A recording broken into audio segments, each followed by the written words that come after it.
With unique insight into all of this, we turn to Ambassador Nick Burns, a career American diplomat, former National Security Council Director for Russian Affairs, and former U.S. representative to NATO. He now teaches diplomacy at Harvard.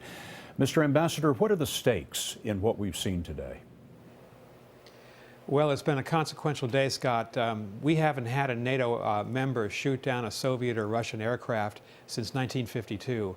And so the stakes are very high, that the Russians learn the lessons of what happened, but also that this can be de-escalated so that there's no further action, and Russia and Turkey and the other countries can go back, hopefully, trying to combat ISIS. Well, the Russian president called it a stab in the back. Could this escalate?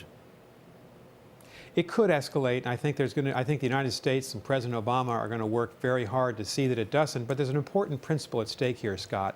Every nation has a right to protect its own borders. And President Obama sided with the Turks today in saying that they have that right. It was a gross violation of international law for the Russians even to fly close to that border, but to cross it, that's a red line that can't be crossed.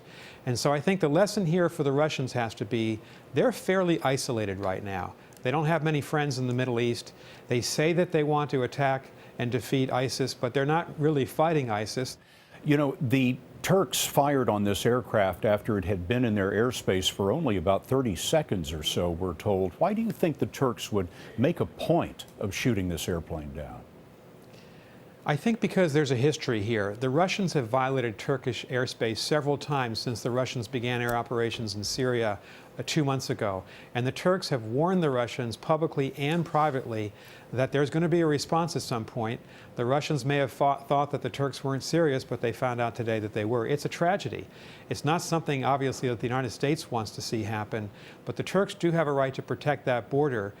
The emphasis now has to be on making sure it doesn't happen again. Ambassador Nicholas Burns, thank you very much.